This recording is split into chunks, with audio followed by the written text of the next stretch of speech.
Alright everybody, welcome back to the channel. If you're new here, my name is Isaac. Alright, so recently I put out a video on unboxing and putting together my brand new bike, but I didn't actually say much about the bike itself. So in this video I'm going to do a lot more in-depth overview of this bike. I'm going to say what the bike is, what parts it has, I'm going to explain it a lot more, and then I'm going to give you my first impressions on it as well. So hope you guys enjoy and let's get straight into it. By the way, do you like my new mic?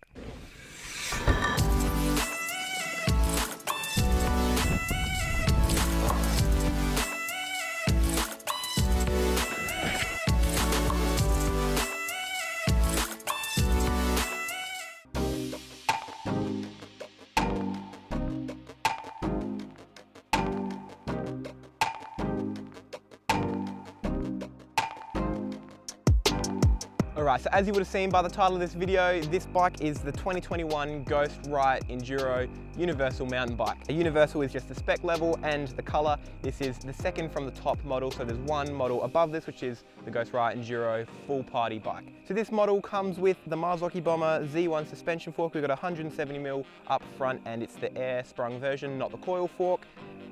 The shock on this bike is the Fox Van Performance coil shock. Got 160mm travel and I don't actually know what weight the spring is, but it's the one that came on the size large and it seems perfect for me.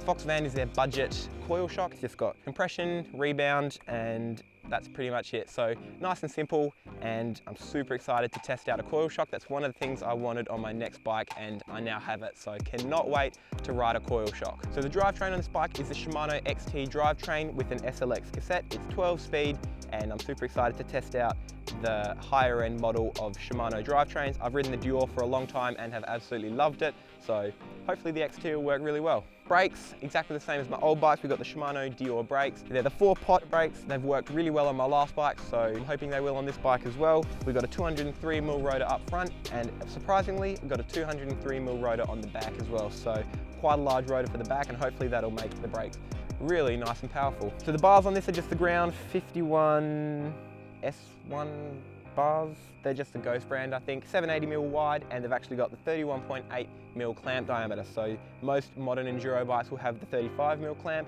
but these surprisingly are 31.8. So I'm not too worried about that. Some people say it's better to have a bit of flex in the handlebars, others don't. I'm not really too fussed. I've ridden 35 and 31. They both feel pretty similar in my opinion, so that's what it is on this bike. Now the headset is actually quite an interesting one. We have the Across headset and it's actually got the lock in it, so it feels like a downhill bike. You can't turn the bars the complete way around, which is good if you're crashing a lot and the bars are going back and forth. Won't wreck any cables. Not so great if you want to do X up and bar spins. I probably won't ever do that, so for now this is fine for me as well. Right, so the seat post is quite an interesting one. We have the 8-pins seat post. I'd never heard of these seats before I got this bike. This is an integrated seat post. So what that means is it's built into the seat tube. You can't slide the seat post out and put another one in. It's built in. I was a bit skeptical at first, but it's really smooth, feels really great, and I'm excited to try it out. It is such an adjustable seat post. You can flick a lever and put it any height you want, and I really like that about it, and I'm looking forward to riding with it. So the wheels on this bike are the Cintas V30 wheels. I don't know much about them, but I've read lots of reviews and they're supposed to be pretty good. As I said already, they're 29-inch wheels. I'm super excited to ride with a bigger wheel on my bike. So for the back tyre, we have the Maxxis DHI. It's 2.4-inch wide, and the front tyre is the Maxxis DHF, which is 2.5-inch wide. So down to the bottom bracket, I'm pretty sure it's just a Shimano bottom bracket. It's threaded, which I really like. It's way more easy to fix if it's creaking, and you can just swap it out easily. The cranks on this bike are just the Shimano cranks, not sure what they're called. They're Shimano, they look pretty good, and they'll do the job well. So the bash guard and chain guard on this is just an E13. I'm not sure if it's a model or not, but brand is E13. Bash guard feels really solid. I don't think I'm going to be having any problems with smashing my chain ring. And the chain guard, it's really cool. It's actually got a clip, so you can unclip it and take the chain off really easily. So that's the parts on this bike, and can't wait to shred it. So now I just want to say a couple things about the frame itself. This is a sick color. It's like a olive kind of color with bits of orange and red on it. So one of the reasons I went for this bike is because of the unique rear suspension design. Because of the linkage at the top and bottom, it's actually got a straight axle path as opposed to a slight curve, which you'll find on most full suspension bikes. So I think that's a really cool feature, and I'm looking forward to seeing how that feels as opposed to my previous dual suspension bikes. Another cool thing about the frame is it's got this unique brake mount on the back, so you can just switch out the brake mount to get any size rotor you want. You don't have to put on spacers or anything like that. And one of my favorite things on this frame is the down tube protector. It's built in, the cables are actually external, routed underneath the down tube protector, so it looks really neat, and the cables aren't all in the frame and hard to get to when you need to replace them out. And I don't know all the geometry off by heart, but I'll have it up on the screen now.